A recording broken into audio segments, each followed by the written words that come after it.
AITA for not stopping my husband from asking for a paternity test and leaving him after. I, 32F, have been married to my husband, Ben, 35M, for 7 years. We met in college, and we were both each other's first serious relationships. Everything in our relationship has been good up until this point.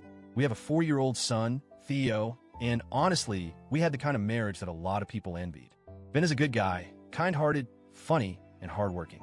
He's a great father, and I've always trusted him completely. We've built a life together with a stable home, financial security, and shared goals. We don't fight much, and when we do, we always work things out. But recently, something changed. So, one day, a couple of weeks ago, Ben came home after work and dropped a bombshell on me. Out of nowhere, he asked for a paternity test for our son. I was stunned. I couldn't believe what I was hearing. We were sitting at the dinner table when he casually said, "I think we need to get a paternity test for Theo." I stared at him, unsure of how to process this. I asked, "What do you mean?" "What?" He looked away for a moment, then explained, "Theo doesn't look like me. I've been thinking about it for a while now.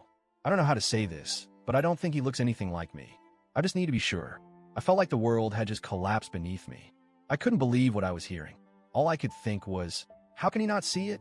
How can he question me like this? He continued, "I know it might sound crazy, but I just need to know. I don't want any doubts hanging over me. And I think it would be better for everyone if I knew for sure." I was silent for a long time. I didn't know what to say. I knew he wasn't accusing me directly of cheating, but his words still cut deep. I couldn't believe my husband, the man I loved and trusted, was asking for a paternity test. I've always been faithful to him, and I've never once even considered being with anyone else. And here he was, questioning the one thing I thought was the foundation of our marriage, the trust between us. But instead of reacting in anger, I just said, "If that's what you need, then I can't stop you. I'll go along with it, but I need you to understand that I've never been unfaithful to you. I've never been with anyone else. You're my first and only partner." Ben seemed to take this in, but his eyes still seemed distant, as if the doubt was still there. I didn't know how to respond anymore, so I just nodded. He said, I've had doubts, and I need closure. I need to know the truth, and then maybe we can move forward from there." I was heartbroken, but I agreed to the test. I couldn't stop him, and I didn't want to appear defensive or overly sensitive. I thought maybe this would just be a formality. He'd take the test, get the result, and we could move on. But I couldn't help but feel like this was the beginning of the end for us. Ben scheduled the test, and it was done the following week. I kept telling myself that the result didn't matter. We had built this beautiful family together. Our son was a reflection of our love, and nothing could change that. But I could feel something shifting in me. I didn't know what was going to happen, but deep down, I knew that things might never be the same again. The days leading up to the results were torturous. Ben kept acting like everything was normal, but I could see the nervous energy in him. He was trying to keep it together, but I could tell he was anxious. It was as if this one test would determine everything, and I hated that. I felt like I was just waiting for a bomb to drop. Then, the results came. We were sitting in the living room when he showed me the email. He didn't even say anything at first.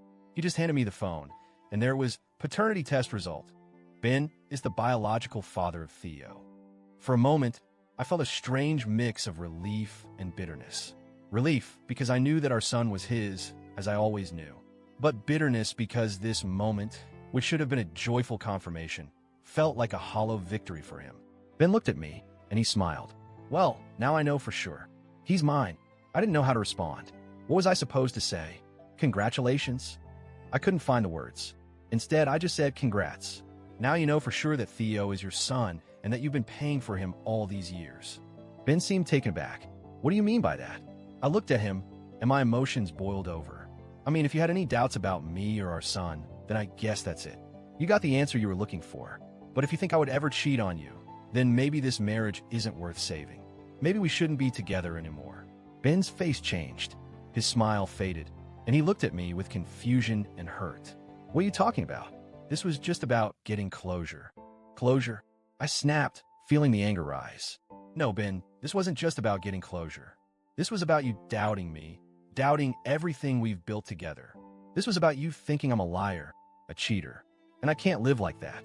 If you think I'm capable of that, then we shouldn't be together." He took a step forward, his voice pleading. "Come on, don't do this. I'm sorry. I didn't mean to hurt you. I just needed to know. Please, don't leave.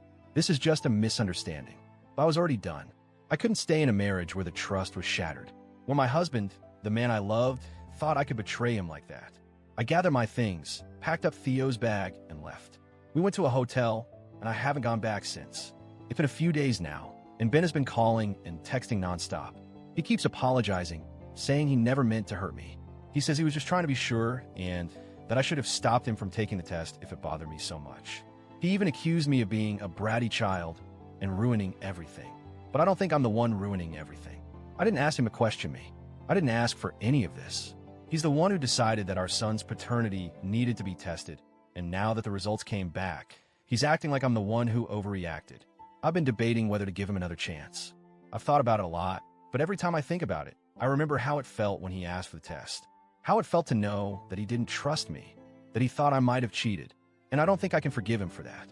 So, Reddit, AITA for not stopping my husband from getting the paternity test and leaving after it was confirmed that our son is his?